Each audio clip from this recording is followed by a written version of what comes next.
Hello, class. I thought I'd go for another lighthearted kind of story here. It's talking about the Ig Nobel Prizes. Pretty soon we're going to have the Nobel Prizes. Actually, that's what I'm planning on talking about. Uh, 2 weeks from now, I think that's when they're gonna come out. They always come out in the beginning of October, and the Nobel Prizes. The one I'm talking about right now. These are not the Nobel Prizes. These are making fun of the Nobel Prizes. But the Nobel Prizes, they were well. There's originally just one, the Peace Prize, and Nobel. He was the inventor of dynamite. So he invented dynamite, and he was from Sweden, and he made a lot of money selling dynamite. And then people started calling him the Doctor of Death because dynamite, of course, is used for explosives. But it's kind of a tragic story. I mean, his brother died in a nitroglycerin plant. Nitroglycerin, that's the explosive that's in dynamite.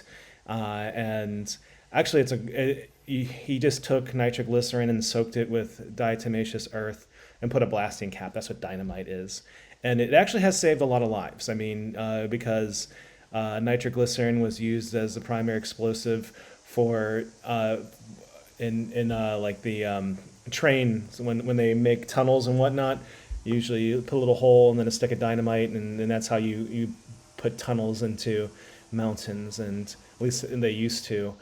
We sometimes still use explosives, but that was primarily used quite a bit. And switching from nitroglycerin to dynamite actually saved a lot of lives because dynamite is shock sensitive. So if you took a thing of dynamite and slammed it on the wall, it would explode.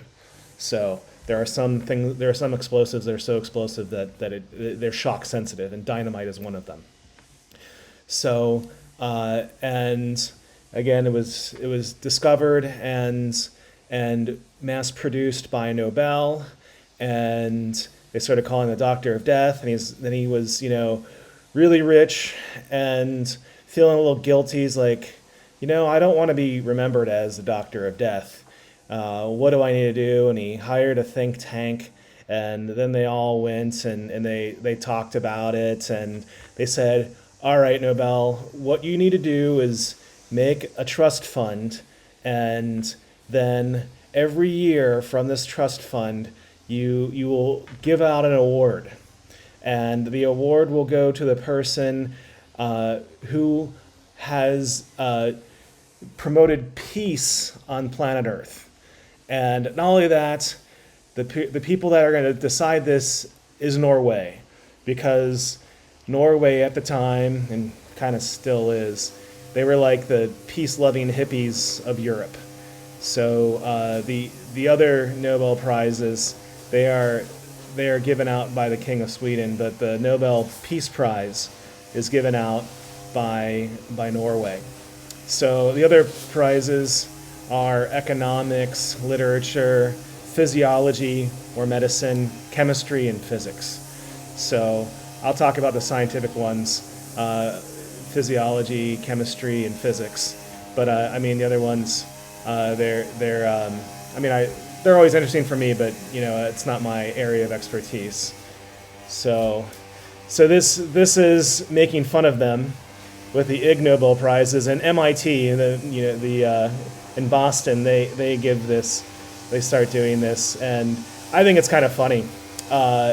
Like some of the ones I did here, the chemistry one was on drunk worms, and since you know the story now about Nobel, so the pigeons for peace, that's kind of they're kind of playing off that's humorous because of Nobel being Doctor of Death, right? And he's tried really hard to not be the Doctor of Death, but be known for peace. So this is kind of tongue in cheek with that it's it's a failed kind of goofy weapon. Although one here, and I'll bring this down so you can see. This is interesting that for fake medicine. So if you have the placebo effect, that actually, if the patient feels something, especially something painful, and then the patient thinks it works better, and there's more of a placebo effect. That's kind of a cool thing, actually. So see that fake medicine that causes painful side effects can be more effective than fake medicine that does not cause painful side effects. So that goes back to placebo effect, right? If you think, and you can see the woman here. I don't know if she's putting in the nasal spray. I mean, obviously it is. I don't know if it has a capsaicin in it. Capsaicin is a spicy molecule. It causes pain for mammals. It ignites our pain receptors. So if you eat spicy food, you might notice that your mouth can burn, your lips can burn, but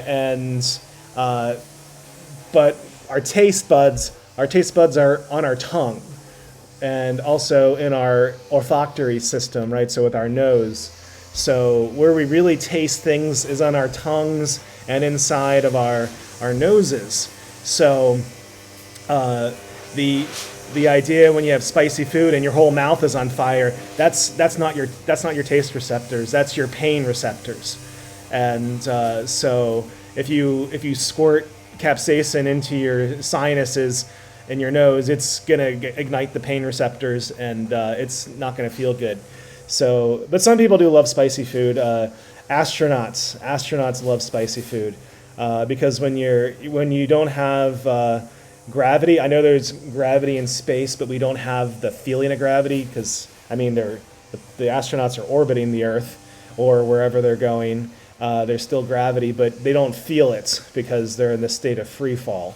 And having the sensation that we have with gravity, there's a lot of things that are different with the human body. And one of them is that our sinuses just kind of get gummed up. And it's like forever having a head cold out in space. And because of that, people can't taste anything, or the ability to taste is significantly diminished in space. And the foods that astronauts tend to like are spicy foods, because because you're not tasting with your olfactory system. Your spicy foods you're tasting with your pain receptors. So then you don't need gravity or for that. So, or the sensation of gravity. Sorry if I'm being very technical.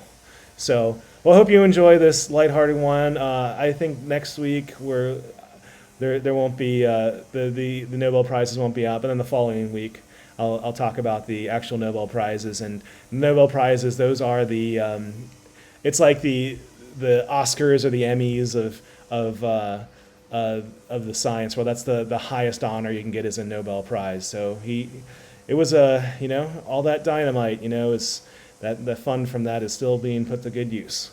So, of course, with all my messages, if you need anything, please let me know. If you're having trouble with your basic needs, or if you're having any academic issues, please let me know. I will always do what I can to help. Okay? Aloha then.